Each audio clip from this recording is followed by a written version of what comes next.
Eh bien bonsoir à tous les amis, supporters, supportrices parisiens, parisiennes, supporters, supportrices d'autres clubs, amoureux, amoureuses du football, bienvenue à vous. Les amis, écoutez, je suis très content, très heureux de vous retrouver pour cette toute nouvelle vidéo, la troisième et dernière vidéo, dernière partie du reportage de Luis Enrique. La première vidéo, on avait vu le premier épisode, on a fait le débrief. Deuxième vidéo, débrief du deuxième épisode. Et aujourd'hui, débrief du troisième et dernier épisode de la série sur Luis Enrique, le documentaire. Voilà. Juste avant, les amis, avant de commencer, j'aimerais vous dire que jeudi, puisque le match est vendredi soir à 21h, jeudi, je vais faire l'avant-match PSG Toulouse.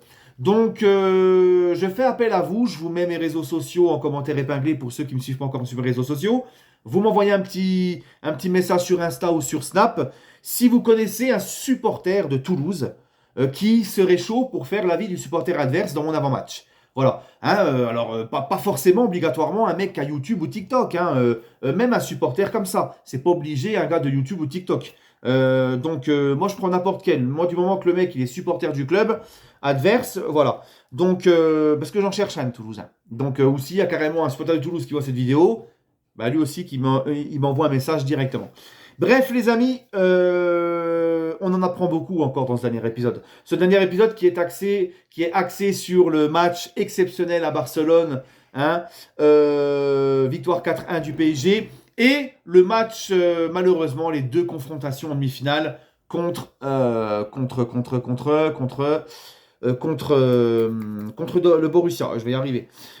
Déjà, les amis, tout au long de ce reportage, on voit hein, que ça soit avant le match retour contre le Barça, que ça soit avant les deux confrontations contre Dortmund, on voit encore un Luis Enrique qui est très serein, qui est positif, relax, confiant. Et moi, je trouve que ça fait du bien d'avoir un coach comme ça. Parce que c'est ce que le PSG doit avoir.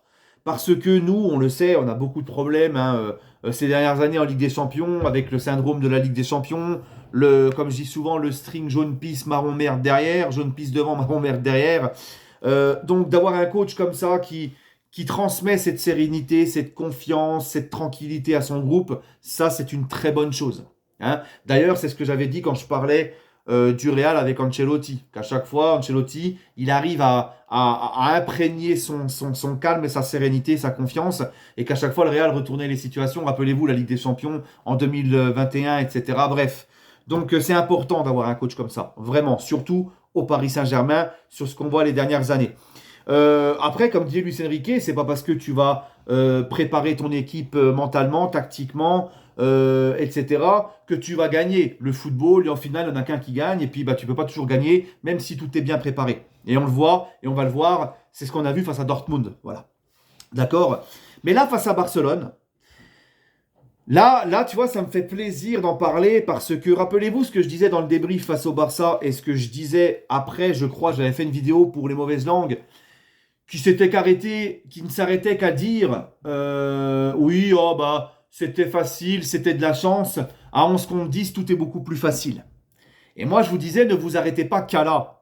Parce que je vous disais, ça va beaucoup plus loin. C'est le PSG qui a poussé le Barça à la faute. C'est le PSG qui a continué à jouer après avoir été mené 1-0 en ayant perdu le match aller à domicile 3-2. Ils auraient très bien pu éteindre la lumière, s'effondrer complètement. Mais le PSG a continué à jouer, a continué à faire ce que Luis Enrique leur a demandé. On va y revenir tout de suite.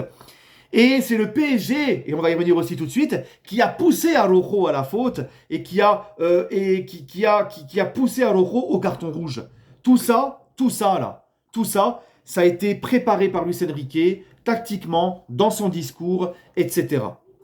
Je m'explique. Luis Enrique, avant le match face au Barça, il a repéré avec ses adjoints, alors on voit à chaque fois, hein, comme d'habitude, même face à Dortmund, c'est encore une fois, hein, Luis Enrique, c'est quelqu'un qui prépare tout en vidéo, enfin qui regarde beaucoup, qui bouffe beaucoup de vidéos, qui analyse beaucoup.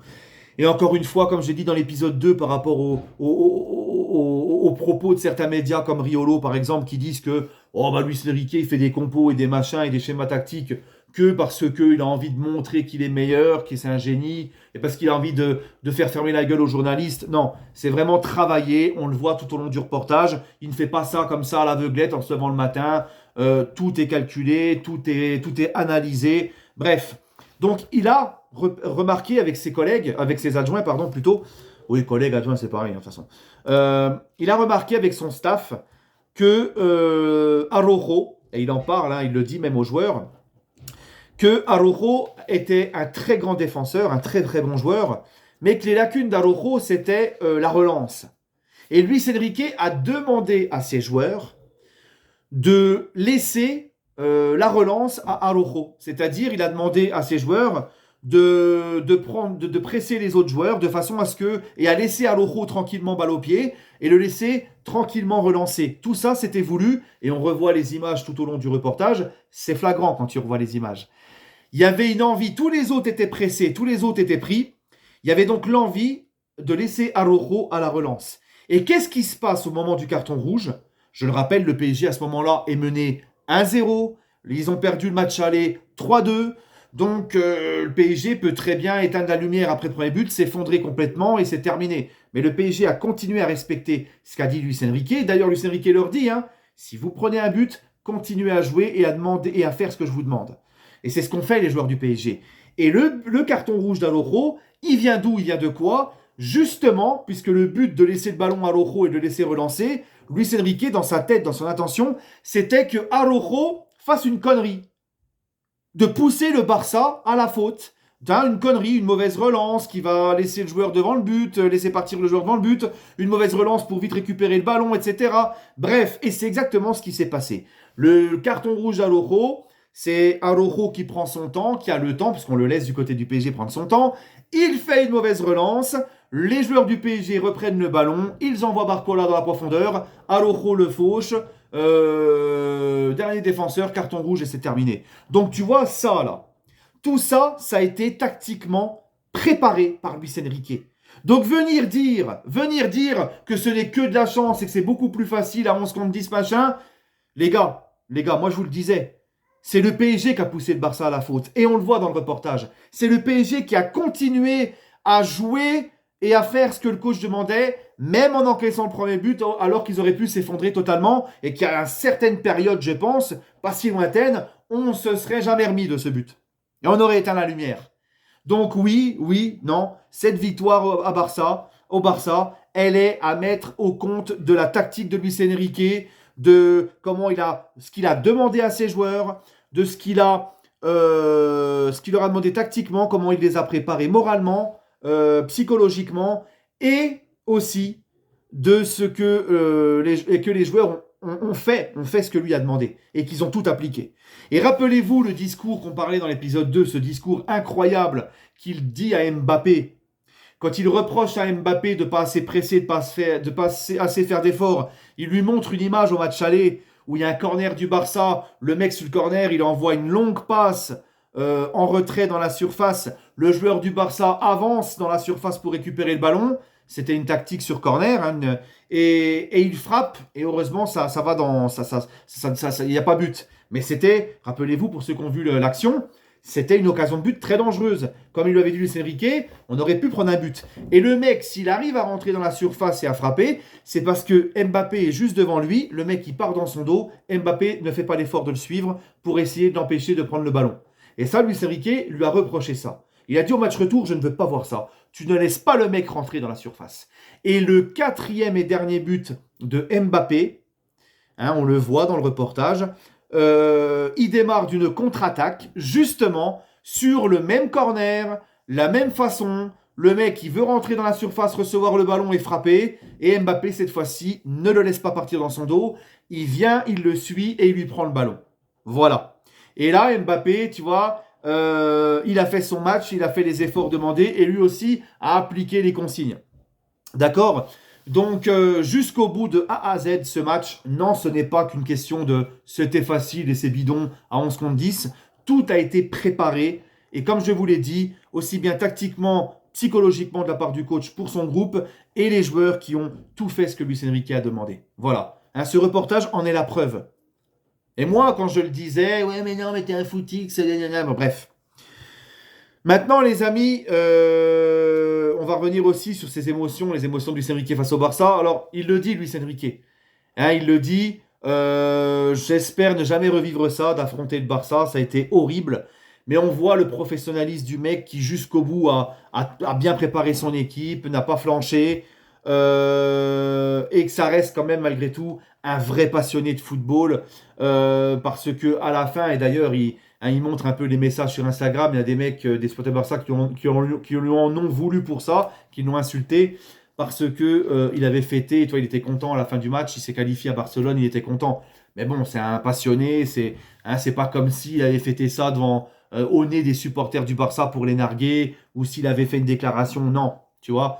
Mais on voit encore malgré tout que c'est un vrai passionné, même s'il avait le cœur en miettes d'avoir affronté le Barça et d'avoir éliminé le Barça. Mais c'est son métier, c'est comme ça, et c'est normal. Et, et c'est normal qu'il soit autant attaché à Barcelone, parce que ça a été un joueur très important de ce club, et c'est un coach qui a tout gagné avec eux. Voilà.